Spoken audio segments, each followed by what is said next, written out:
Connaissez-vous le Conseil des Montréalaises? C'est un organisme consultatif, féministe de la Ville de Montréal. Il publie des recherches et conseille l'administration municipale depuis 15 ans. La force motrice de ce conseil, c'est 15 membres bénévoles qui ont à cœur l'égalité entre toutes les femmes et les hommes. Leur vœu le plus cher?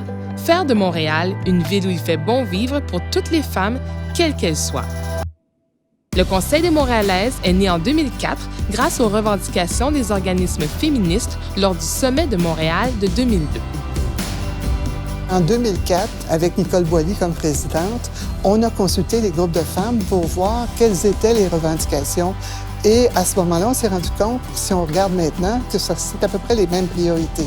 C'est toute la question de la sécurité financière des femmes et la sécurité physique des femmes au travers de thématiques comme la question du logement social, d'une bonne grandeur et sécuritaire, et la question des transports abordables et sécuritaires.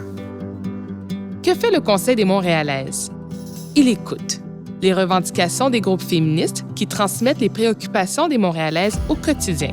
Il influence les élus et les fonctionnaires en leur recommandant des actions à entreprendre dans les politiques et les plans d'action de la Ville. Il analyse les multiples réalités que vivent les femmes, les obstacles auxquels elles se heurtent et les discriminations qu'elles subissent. L'ADS+, si on le dit en long, c'est l'analyse différenciée selon les sexes plus. On peut aussi parler de l'intersectionnalité. C'est un prisme d'analyse qui permet de prendre en compte la réalité multiple des femmes. Donc, ça permet finalement de prendre en compte les rapports de domination diverses qui peuvent être fondées non seulement sur l'origine ethnique, la race, mais aussi classe sociale. Donc, cette analyse, finalement, permet de passer de l'égalité de droit à l'égalité de fait. Grâce aux efforts soutenus des membres, cette instance démocratique compte de nombreuses réalisations.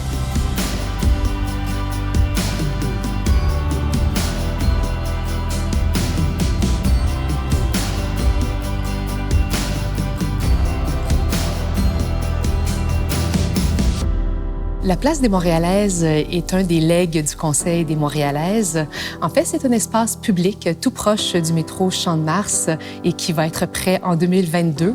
Ce sont les membres du Conseil des Montréalaises qui avaient proposé au Conseil de ville d'adopter ce projet-là et de permettre un nouveau nom qui est celui de la place des Montréalaises, un lieu où on rendra hommage à l'histoire des femmes, aux Montréalaises qui ont marqué son parcours et surtout bien pour créer un espace public où on pourra célébrer la place des femmes à Montréal. Collaboration, concertation, vision. Le Conseil des Montréalaises rayonne grâce à l'implication de 80 citoyennes qui, depuis 15 ans, donnent temps, énergie et expertise au profit de toutes les Montréalaises. Maintenant que vous en savez un peu plus sur le Conseil des Montréalaises, vous avez compris qu'il vous appartient. Le Conseil, c'est nous et c'est vous aussi.